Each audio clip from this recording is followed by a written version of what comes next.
صعدونا في الدنيا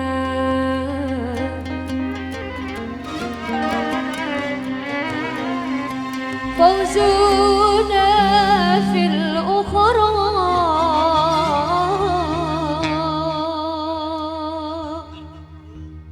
Kiai Haji Wasid, sang panglima perang yang akhirnya gugur di desa Sumur setelah bertempur dengan pasukan ekspedisi yang dikirim dari Batavia.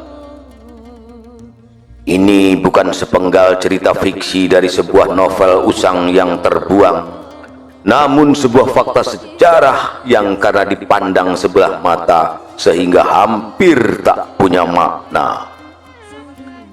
Padahal ini adalah sejarah besar yang dimiliki oleh bangsa Indonesia, sebab terjadinya pada masa pemerintahan Hindia Belanda, bukan di masa selama ketika Nusantara ini masih merupakan bagian-bagian dari wilayah-wilayah kerajaan-kerajaan yang sepanjang perjalanannya tidak pernah sepi dari pemberontakan-pemberontakan, karena masing-masing pangeran merasa punya hak untuk menjadi raja, yaitu diantaranya pemberontakan-pemberontakan di kerajaan Singosari, Demak, Pajang, dan Mataram yang berakhir pada perjanjian Giyanti pada tahun 1755 yang kemudian membentuk Kasunanan Surakarta dan Kesultanan Yogyakarta, yang sekaligus merupakan titik nol dari dimulainya sistem pemerintahan modern yang kemudian nantinya terbentuk sebuah sistem administrasi pemerintahan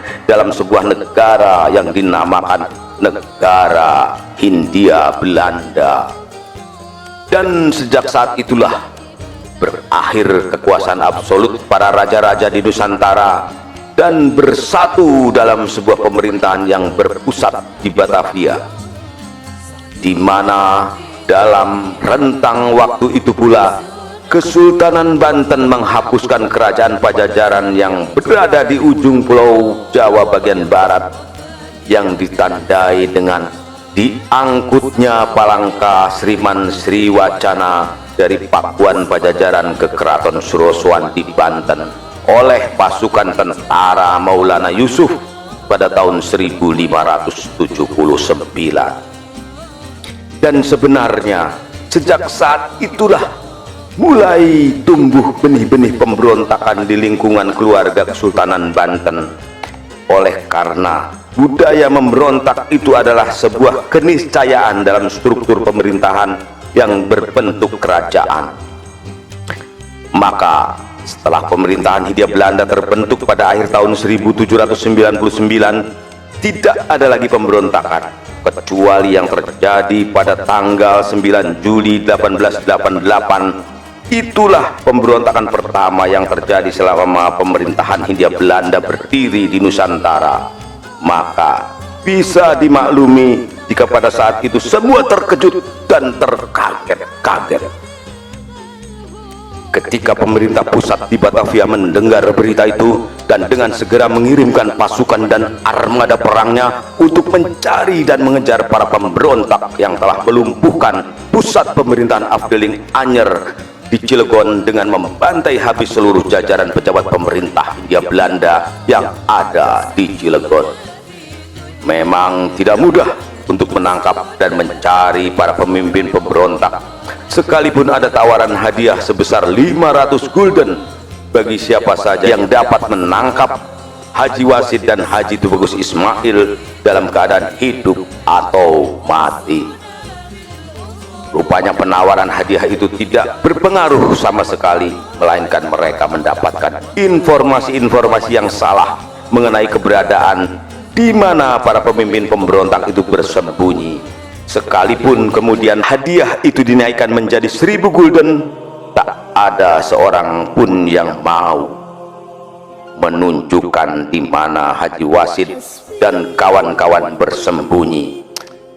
Sampai pada suatu hari di mana pasukan ekspedisi itu bertemu dengan pasukan Haji Wasid di desa Sumur, kemudian terjadilah pertempuran sampai titik darah penghabisan seperti yang diceritakan oleh Profesor Dr. Sartono Kartodirjo dalam bukunya yang berjudul The Peasant Revolt of Banten in 1888, yang kemudian diterjemahkan ke dalam bahasa Indonesia pada tahun 1984 pada bab 8 subjudul Kekalahan Terakhir, halaman 365 dan 366 menceritakan sebagai berikut.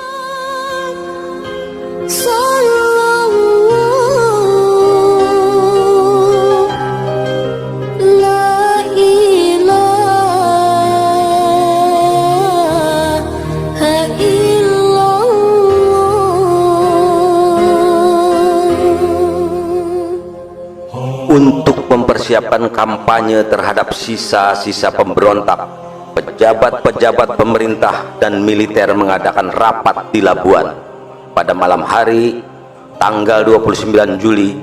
Hadir dalam rapat itu asisten residen Caringin, Van der Molen, Patih Pandeglang, Raden Surawinangun, Kontrolir Caringin, Mas Jaksa Caringin, Tubagus Angling Kusuma, Kapten Van Huysen, Letnan Visser, dan Sersan Wedel.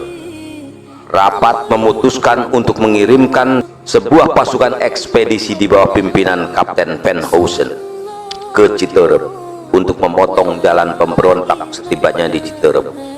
Pasukan itu menerima laporan bahwa kaum pemberontak telah melalui Citerep pada pagi hari tanggal 29 Juli dan melanjutkan perjalanan menuju Ciserehen. Laporan itu juga menyatakan bahwa Wedana Panimbang, asisten Wedana Katumbiri, dan beberapa opas sudah berangkat untuk mengejar mereka. Setelah pasukan itu menerima laporan dan mempelajari situasi, sebuah detasemen di bawah pimpinan Letnan Visser diperintahkan untuk menuju sumur melalui daratan, sementara sebuah detasemen lainnya di bawah pimpinan Kapten Van Huysen sendiri akan menuju tempat yang sama melalui laut.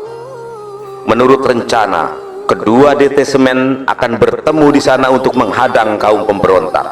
Akan tetapi pertemuan itu tak pernah terjadi karena pasukan Visser yang sudah sangat letih berhenti di Camara dan menunggu di sana untuk diangkut dengan perahu ke sumur.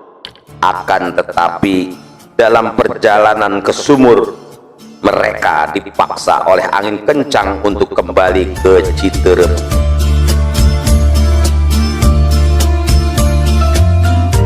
Tadinya direncanakan sebagian dari pasukan itu akan melakukan penghadangan di sumur.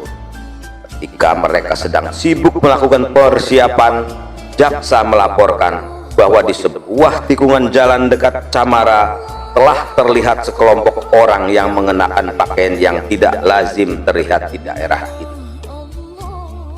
Kapten Van Huysen segera memerintahkan seorang serdadu, Newman, untuk menemui kelompok orang itu, sementara rekan-rekannya akan melindunginya dari belakang. Anggota-anggota pasukan lainnya bersembunyi di dalam sebuah rumah yang dianggap sangat cocok untuk digunakan sebagai gua. Ketika Newman berseru kepada kaum pemberontak agar mereka menyerah, mereka menjawab dengan tembakan-tembakan. Van Huysen dan anak buahnya segera melancarkan serangan. Pada saat itu juga 5 orang yang bersenjata kelewang melompat dari persembunyian mereka dan menyerang pasukan. 4 atau 5 tukang pikul melarikan diri dan bersembunyi di bawah rumput yang tinggi, sementara yang lainnya berlindung di belakang perahu-perahu. Lalu berkobarlah pertempuran kecil yang sengit. Kaum pemberontak yang mempertahankan diri sekuat tenaga berulang-ulang menyerang, akan tetapi situasinya nampaknya sudah tak memberi harapan. Kaum pemberontak sudah nekat untuk berjuang sampai akhir. Ketika pertempuran berakhir, gerombolan pemberontak itu sudah dimusnahkan, terkecuali beberapa orang yang berhasil menyelamatkan diri. Maka berakhirlah tragedi yang mengerikan itu. Di pihak pasukan pemerintah jatuh beberapa korban. 4 orang mendapat luka-luka. Seorang di antaranya dalam keadaan cukup parah. Pada pukul 10 pagi hari tanggal 30 Juli, Pasukan itu meninggalkan sumur dengan membawa ke-11 mayat pemberontak yang tewas. Kemudian di Cilegon, mayat-mayat itu diidentifikasi sebagai pemberontak-pemberontak yang sedang dikejar-kejar oleh pasukan pemerintah, termasuk Haji Wasid, Kiai Haji Tubagus Ismail, Haji Abdul Ghani, Haji Usman. Perlu ditambahkan bahwa 2 mayat telah jatuh ke dalam sungai dan karena dianggap hilang. Sementara itu kemudian hari diketemukan lagi 1 mayat. Selanjutnya diperkirakan bahwa 6 pemberontak telah berhasil meloloskan diri. Mereka adalah Haji Jafar, Haji Arja, Haji Saban, Ahmad, Yahya, dan Saliman. Mereka dapat bergerak bebas untuk beberapa waktu, namun pada akhirnya dapat ditangkap juga. Satu hal yang perlu dicatat adalah pasukan pemerintah berhasil merampas 3 senapan, 11 golok, 6 pedang, 3 badik, dan 1 kujang.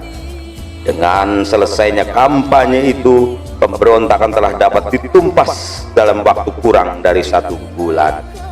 Akan tetapi, meskipun induk pasukan pemberontak telah dihancurkan, sisa-sisa gerombolannya masih terus berkeliaran.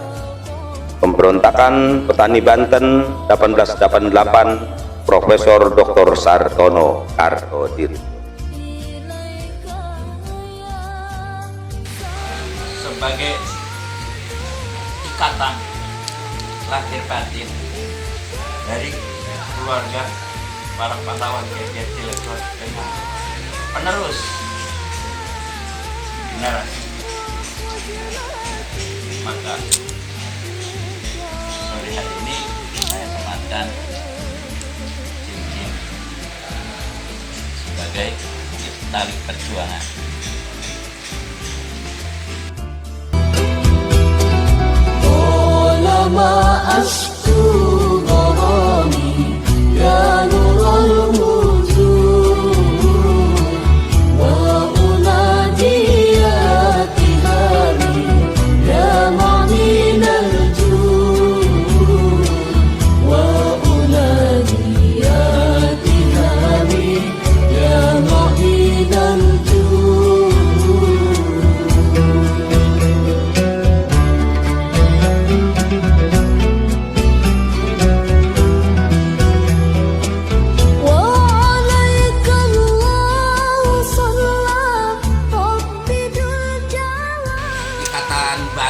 Keseluruhan para syuhada ini untuk mengangkat lagi peristiwa ini, karena sebenarnya peristiwa ini tenggelam sudah 133 tahun dan hanya Yayasan Ki Wasid lah yang masih tetap bertahan, artinya mempertahankan sejarah ini. Kemudian kalau diserahkan kepada saya, mungkin karena saya dianggap orang yang pertama kali mengangkat sejarah ini. Amin. Ya Rabbal Alamin. Terima kasih. Insya Allah mudah-mudahan berhasil. Minum krim.